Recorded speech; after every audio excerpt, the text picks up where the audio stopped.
Showbiz Fanatics, Miss Raisa Polkerson, sister of Mr. Alden Richards Polkerson, binasag ang mga issue patungkol kay Kathryn at Alden. But before that, if you haven't subscribed yet to my YouTube channel, please don't forget to like, share, and subscribe at hit mo na rin ang notification bell for more showbiz updates.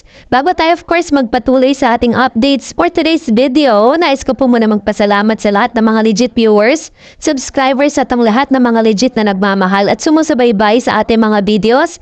Maraming salamat po. At for today's video, bukod po sa ilang sa mga paayuda, naglabas din sa kanyang My Day si Joros Gamboa, kung saan nakikita dito na parang may group date ang HLG team, Hello Love Again team. Kung saan makikita natin na My Day po yan ni Joros, makikita yung kamay ni Mr. Alden Richards, kamay ni Miss Kathryn Bernardo, and the rest of the group. So which means, hindi lang talaga for movie yung kanilang ginagawa, but of course, they are enjoying the each other's company dito po sa Canada. And ngayon nga, ito pag-usapan natin. Today is from day 9, If I'm not mistaken, day 9 po nila. Dito po sa Canada, kung saan sila nagtitaping ng kanilang Hello Love Again. At napakarami na po mga pangyayari, Unang-una, nabalitaan natin na itong si Miss Maha Salvador ay personal na inimbitahan itong si Miss Kathryn at si Alden Richards dun sa tinutunuyan nila sa Canada. So naghahanap lang tayo ng ilang mga evidences na magpapatunay talaga na naroroon nga or pinatuloy ni Miss Maha at ni Miss yung kanya asawa na si Rambo sa Canada, kasi doon ang anak si Miss Mahay. And this time eto na, dahil natuwa po ang ilang mga fans kasi sa kabila po ng marami mga issue patungkol kay Kathryn at Alden ngayon, lalo na po yung mga sumisira po sa mga Katden na fans, Isang napakagandang post at My Day netong si Miss Raisa Polkerson na kapatid ni Mr. Alden Richards, kung saan My Day niya sa kanyang IG post itong si Miss Kathryn Bernardo. So ano bang kahulugan nito? Si Miss Raisa Polkerson po is isa sa mga pangalawang kapatid. Sister po yan ni Miss or if parang pangalawa or pangatlo, ganon. Sa kanilang magkakapatid, kasi meron pa po silang isang kapatid na nasa US naman, sa nalalaki. Doon po siya nakatira at doon din po nakatira yung kanilang family.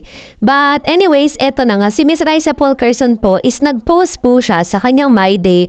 Ito po ay isang pambasag lang sa ilan sa mga issues and ilan sa mga fake news na nagkakalat ngayon sa social media. Sa lahat ng mga bashers na tumitibag ngayon sa Katden. Kasi alam niyo po si Miss Raisa Polkerson, pinakita niya sa kanyang ginawa how she supported his brother, Alden Richards and Kathryn Bernardo. Sa lahat po ng mga babaeng nalilink dito kay Alden Richards, 2 babae lang ang My Day ni Miss Raisa. Una, si Miss Maine Mendoza, dati My Day ngayon during Aldab days. Kasi nga they are hoping na sana si Alden na si Miss Maine Mendoza ang magkatuluyan that time, pero hindi naman talaga nangyari yon. And sunod, itong si Miss Kathryn Bernardo. So nangangahulugan lang na 100% na sinusuportahan ng pamilya Polkerson itong si Miss Kathryn Bernardo. Unang-unang supporter siya talaga si Miss Raisa. Noon pa man, una pa lang movie nila na Hello Love Goodbye, nagpapakita na talaga siya ng pagsuporta dito kay Miss Kathryn dahil nung nagpa-picture sila and nag-promise pa sila sa isa't isa na magsha-shopping sila together. Yun yung magiging sisters bonding nila sa isa't isa. Natuwa naman tayong lahat kasi parang ang dami kasi mga Katden fans ngayon na parang medyo nagsishaky pagdating po sa pagsuporta kay Kathryn at kay Mr. Alden Richards matapos lumabas yung iba't ibang mga issue.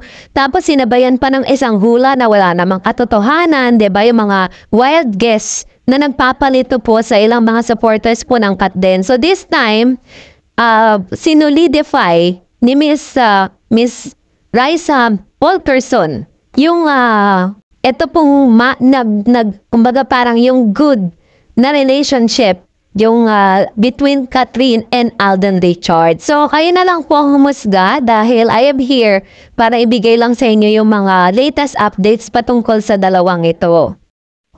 And for that, narito naman ang ilan sa mga komento at ilan sa mga reaction po ninyo patungkol sa ating latest updates. Let's start off with Natsuki Anderson. Dapat na magpakabuti si Catherine sa mga fans. Kung masungit, wala nang manonood sa movie niya. Ang dami nakikita niya pati sa mga mata ni Alden. Ano pikit si Alden? Hindi makita ang gawa niya. Anong pinaglalaban mo, Natsuki, no? Ito kasi isa sa mga isa sa mga, if I'm not mistaken, siya sa mga Aldab diehard fans. Na hanggang ngayon ay pinagpipilitan pa rin na si Alden at si Maine Mendoza. Kahit na si Maine Mendoza ay sobrang masayang-masaya na sa kandungan ni Arjo Ataide. My God! And of course, another comment, sabi ni Miss Celeste Alonzo, opo nga pwedeng-pwede na siyang mag-asawa at napaka-sweet ng lalaking mapipili niya pero parang malabo pa yung mag-asawa sa sobrang kasikatan. Sabi pa ng isa, Alden Love, Sanya, Lopez and Glenda, no, Catherine. O, di yan ang paniniwala mo, wala man tayo magagawa dyan. Pero I just want to clear with you na there is no Alden and Sanya and also there's no Alden and Glenda. And sabi naman ni Miss Lima, or Maria Lourdes Lee, fan ako ng Kat din, hindi ko hahangarin. At ipagdadasal, labingin sila ulit ni Daniel Padilla. 11 years is satisfactory enough para i-prove ni Daniel ang pag-ibig niya at intention kay Kat na naghiwalay dahil sa alegasyon ng pambababae ni Catherine or ni pambababae ni Daniel Padilla at mga YouTube videos kung paano tratuhin ni Daniel si Kat sa personal at career. Yung mga interview nila together nung wala na sila, napanood nyo ba? Loyalty for Daniel Padilla is yung aso.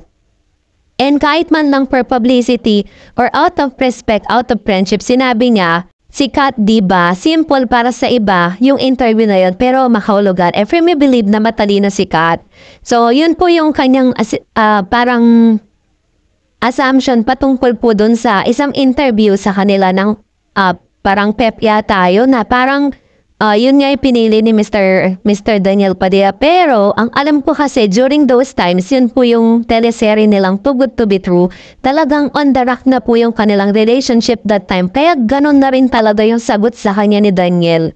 So anyways, wag na lang natin masyadong i-drag or wag na natin masyadong husgahan pa si Daniel Padilla kasi hindi naman po sa buong 11 years ng pagsasama nila na parang hindi naging masaya si Catherine. Naging masaya rin naman siya sa mga pagkakataon na yun. Kaso nga lang, talagang enough na tapos na.